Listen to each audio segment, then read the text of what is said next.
అమ్మ, నా మనసుని కలిచివేసే విషయం ఎప్పుడు ఏంటి అంటే అవకాశాలు రాలేదని చాలా రాత్రులు అన్నం తినకుండా ఏడ్చుకుంటూ పడుకున్నారమ్మా. అది నేను తట్టుకోలేకపోతూ ఉంటాను. పైకి అలా కనిపిస్తారు కానీ చాలా బాధపడతాడు. నాకెందుకు సినిమా అవకాశాలు రాలేదు, నాకెందుకు పాడే అవకాశాలు రాలేదు, ఎందుకు ఒక పాట దగ్గరే ఆగిపోయిందని చాలాసార్లు బాధపడ్డారు అని అమ్మ చెప్పారు నాతో. అందుకే ఈ ఇంటర్వ్యూలో మామూలుగా కూడా ఎక్కువ మాట్లాడి ఇంటరాక్షన్ కానీ ఫ్యామిలీ డీటెయిల్స్ కానీ ఇలాంటివి మాట్లాడుతూ ఉంటాం. కానీ మీరు చూసినట్లయితే ఎక్కువగా నేను పాటలే పాడిస్తూ ఉన్నాను. అవునండి. ఎందుకంటే మీ టాలెంట్ కరెక్ట్గా రైట్ పర్సన్కి చేరాలి, మీకు మంచి ఆపర్చునిటీ రావాలని మనస్ఫూర్తిగా కోరుకుంటున్నానండి. తప్పకుండా అండి. అయితే ఇకపైన మీరు అసలు బాధపడకూడదు, మీ లైఫ్ మళ్ళీ ఇంకొక యూటర్న్ తీసుకుంటుందని అనుకుంటున్నానండి నేనైతే మాత్రం. తప్పకుండా అండి, తప్పండి. ఇది కావాలనే నా చిన్నప్పటి కోరిక ఇది. ఏంటంటే బయట కూడా నన్ను మామూలుగా ఎవరు అడగల, నువ్వేం అవ్వాలనుకుంటున్నావు అని చెప్పి బయట అడగలేరు. ప్లస్ మిగతా వాళ్ళు అడిగారు, ప్లస్ మీలాంటి వాళ్ళు కూడా అడిగారు, మీలాంటి వాళ్ళకి చెప్పాను. కానీ బయట ఎవరు అడగల నువ్వేమవుతావు అని చెప్పేసి. కానీ ఏంటంటే నేనేమవుతాను అనేది నా జ్ఞాపకాలు మీరు పంచుకోవడానికి మీలాంటి వాళ్ళు కావాలి, మాకు అవసరం. మాకు ఏంటంటే మీ హెల్ప్, మీలాంటి వాళ్ళ హెల్ప్ ఉంటే ఒక చిన్న నమ్మకం ఏంటంటే ఏదో చేస్తామేమో, ఏదైనా సాధించవచ్చు. నాకేంటంటే చిన్నప్పటి నుంచి మామూలుగా నేను ఏ టీవీలో కూడా ఇంటర్వ్యూస్ ఇవ్వలేదు, నేను ఏ టీవీలో కూడా పాడలేదు. అండ్ ప్రస్తుతానికి ఒక సినిమాలో పాడాను, అది రఘు కుంచే సార్ దగ్గర పాడాను. దాని తర్వాత ఇంకా నేను ఏ మూవీలో కూడా పాడలేదు. ప్రస్తుతం నా ఏం ఏంటంటే మూవీలో పాడాలి, చిన్నప్పటి నుంచి అదే కోరిక. ఓకే. దానివల్లే నేను అనుకుంటుంటాను, మా అమ్మగారు కూడా చెప్తుంటారు, నా ఫుడ్ తింటలేడు చేస్తలేడు అంటే ఎలా తింటామండి? పొద్దున్న లేచినప్పటి నుంచి రోజు తెల్లవారుతుంది, సాయంత్రం అవుతుంది, నైట్ అవుతుంది, పడుకుంటాం. ఇది కాదు కదా, కాలం గడిచిపోతుంది కానీ ఏ ఛాన్సెస్ రాకపోతే నా చిన్నప్పటి నుంచి ఇప్పుడు ఇంతమంది నా ముందు కష్టపడుతున్నారు. వాళ్ళు రేపు పొద్దున ఏమనుకుంటారు నా గురించి, ఎందుకు ఇలా ఇంత కష్టపడ్డామే? ఇప్పుడు మా అమ్మతో పాటు నా ఫ్రెండ్ కూడా కష్టపడ్డాడు కదా, తను రేపు ఏమనుకుంటాడు, అరే ఇంతమంది ఏమనుకుంటారు, అరే వీడు ఇంతమంది కలిసి కష్టపడ్డాం కదా ఏమీ రావట్లేదు అని చెప్పేసి బయటకు అనుకున్నా కొంచెం అనుకుంటారేమో, నాకు అనిపిస్తుంది. అరే ఇంతమంది వచ్చారు కదా, ఇంతమంది హెల్ప్ చేస్తున్నారు కదా, రాజు అనేవాడు ఎక్కడ ఉండట్లా, అంటే వీడి వాయిస్ వినిపించట్లా ఎక్కడ అని చెప్పేసి ఎవరైనా అనుకుంటారు, నాకు హెల్ప్ చేసేవాళ్ళు అనుకుంటారు కదా, అలా నాకు అనిపిస్తూ ఉంటుంది. అయితే రాజుగారు, మీకు ఇప్పటికి కనుక మంచి అవకాశాలు పడి మంచి పాటలు పాడి ఉంటే కనుక మీ జీవితం ఇంకొకలాగా ఉండేదండి. అవునండి. అయితే ఇప్పుడు మీ పరిస్థితి ఏంటి అంటే ఇల్లు కూడా కూలిపోయి ఉండటానికి ఇల్లు లేక మీ చెల్లి వాళ్ళ ఇంట్లో ఉంటున్నారు. అవునండి. అయితే ఇప్పుడు మీ ఆర్థిక పరిస్థితి ఎలా ఉందండి? ఎందుకంటే ఇక్కడి నుంచి మీరు క్లాసెస్కి ఎక్కడికో వెళ్తున్నారు, హైదరాబాద్ వరకు వస్తున్నారు. అవునండి. ప్రతి వారంలో మీరు అక్కడికి రావాలన్నా, ఇప్పుడు మృదంగం లాంటివి నేర్చుకుంటున్నారు, ఒక ఇన్స్ట్రుమెంట్ కొనుక్కోవాలి అన్నా కూడా, జీవితంలో ముందడుగు వేయాలన్నా కూడా, మళ్ళీ ఇల్లు కట్టుకోవాలన్నా కూడా ఆర్థిక సాయం అనేది ఖచ్చితంగా అవసరం. అవునండి. అమ్మకా వయసు అయిపోయింది, అవును, మీకా అవకాశాలు లేవు. మరి ఆర్థిక పరిస్థితిని ఎలా బ్యాలెన్స్ చేస్తూ వస్తున్నారండి? ఎవరైనా సాయం చేస్తూ ఉన్నారా? లేదండి, మామూలుగా అంటే ఆర్థిక సాయం అంటూ ఇప్పటి వరకు అయితే ఏమీ లేదు, ఎవరు చేయలేరు. ప్రస్తుతానికి నేను వెళ్తూ వస్తూ ఉన్నా అంతే తప్ప నాకు ఎవరు ఆర్థిక సహాయం అంటూ ఇప్పటి వరకు అయితే ఎవరు చేయలేరు, చేస్తలేరు కూడా. ఎందుకంటే మామూలుగా ఏంటంటే నేను ఎవరిని అడగను కూడా, నాకు హెల్ప్ చేయండి అని చెప్పేసి నేను ఎవరిని అడగను. ఇంకోటి ఏదైనా డబ్బు విషయంలో కానీ ఏదైనా కానీ ఇస్తే తీసుకుంటాను, కానీ నేను ఒకరిని నాకు చేయి చాచి నాకు ఇంత ఇవ్వండి, నాకు ఇది కావాలని చెప్పేసి నేను అడగను. ఎవరైనా ఇస్తే తీసుకుంటా అంటే వాళ్ళ ఇష్టం ఉండి ఇస్తే తీసుకుంటా, కానీ నేను ఏ రోజు కూడా ఎవరిని నాకు చేయి చాచి ఇది కావాలి అని అడగను.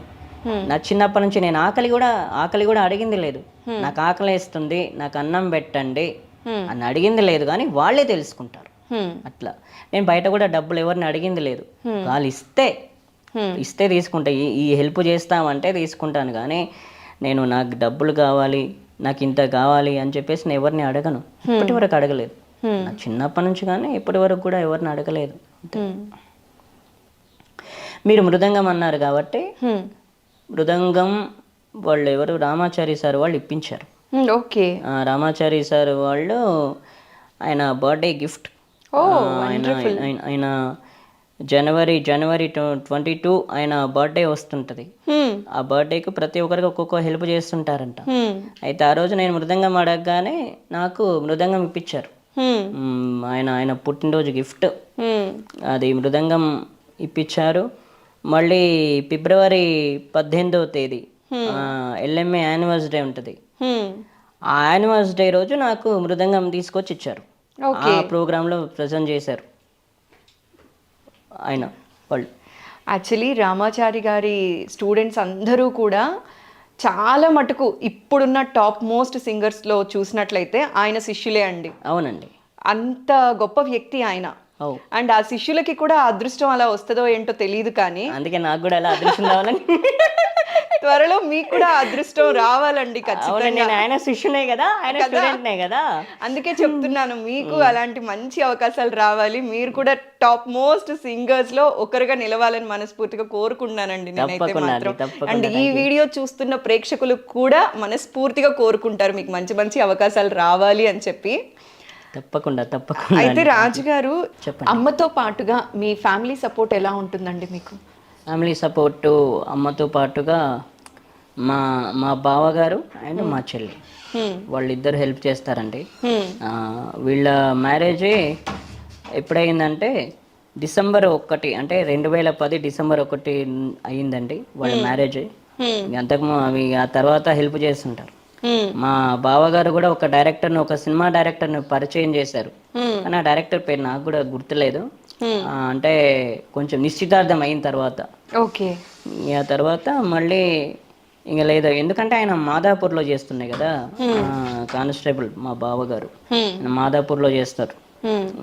తర్వాత ఒక డైరెక్టర్ని పరిచయం చేస్తే ఆయన ఛాన్సులు ఇప్పిస్తామని చెప్పారు, కానీ ఆయన ఇంకా అప్పుడు ఏమి చెప్పలేదు. ఇంకా తర్వాత అయిపోయింది. హెల్ప్ చేస్తారు ప్రతి ప్రోగ్రామ్కు, అంటే ఉన్నప్పుడు టైం వీలు ఉన్నప్పుడు వస్తారు. ఓసారి రామాచారి సార్ ప్రోగ్రామ్కి ఇక్కడ సుందరయ్య విజ్ఞాన భవన్కి వెళ్ళాం ఒకరోజు రవీంద్ర భారతికి వెళ్ళాం, మళ్ళీ ఇంకో రోజు మళ్ళీ చిక్కడపల్లి త్యాగరాయ గాన సభ తీసుకెళ్ళారు. 3 ప్రోగ్రామ్స్ తీసుకెళ్లారు. అట్లా వస్తుంటారు, అంటే వీలుంటే అట్లా చేస్తారు హెల్ప్. అందుకే ఎప్పుడైనా ఏంటంటే కొంచెం తిట్లు కూడా దీవెనలా అనిపిస్తుంటాయి మాకు. ఏం బాబు అట్లా ఇట్లా అంటున్నా, ఆ తిట్లు కూడా దీవెనలే. ఎందుకంటే ఇంతమంది ఉన్న తర్వాత కూడా ఈయన అంటే మా బావగా దొరకడం ఒకటి అదృష్టం. నేను న్యాయంగా మాట్లాడాలి, ఎందుకంటే ఆయన హెల్ప్ చేసినట్టు కూడా మామూలుగా ఎవరు చేయరు. నేను ఇంకో విషయం కూడా ఉన్నారు నాకు బావలు నాకు ఉన్నారు చాలా మంది, కానీ ఇంకా నేను వాళ్ళ గురించి చెప్పకూడదు, ఎందుకంటే ఈయన హెల్ప్ చేస్తాడు. That's all. ఎంతమంది అండి మీరు మొత్తం? మేము నాకు 3 అక్కలండి. 3 అక్కలు, ఒక చెల్లి. ఒక అక్క చనిపోయింది, ఇంకా ఇద్దరు అక్కలు ఉన్నారు. ఒక ఆవిడ మద్దూర్, ఇంకొక ఆవిడ గండిగూడ. ఓకే, ఇక్కడ వీళ్ళు ఉంటారు. ఓకే, వీళ్ళు ఇక్కడే ఇల్లు తీసుకొని మా కోసమని ఇక్కడ తీసుకొని ఉన్నారు. మీకోసమని, మీకు దగ్గరగా ఉండాలి, మాకు దగ్గరగా ఉండాలని మా కోసమని తీసుకున్నారు. లేకపోతే మేము అలుగుతాం కదా, అందుకని అలా అలిగైనా సాధించుకోవాలి కదా, కొన్ని బంధాలని అలా కాపాడుకోవాలి. అవును, బంధాలని కాపాడుకోవాలి అండ్ క్లాస్ని కూడా కాపాడుకోవాలి, లేకపోతే అలుగుతాను కదా. ఎటొచ్చినా అసలు క్లాస్ అనే పాయింట్ మాత్రం మీరు వదలట్లేదు, సంగీతం అనే పాయింట్ మాత్రం వదలట్లేదు కదండి, అలుగుతాను కదా లేకపోతే. ఇందాక బావగారి గురించి మాట్లాడారు, మీ బావగారి గురించి. అప్పుడు కూడా ఒక డైరెక్టర్ గారిని కల్పించారు, అవకాశాలు ఇప్పిస్తానన్నారు, అక్కడ కూడా అదే మాట్లాడుతున్నారు. అవునండి, లేకపోతే అలుగుతాను కదా, మామూలు అడగడం నాకు అలవాటు అయిపోయింది అలా.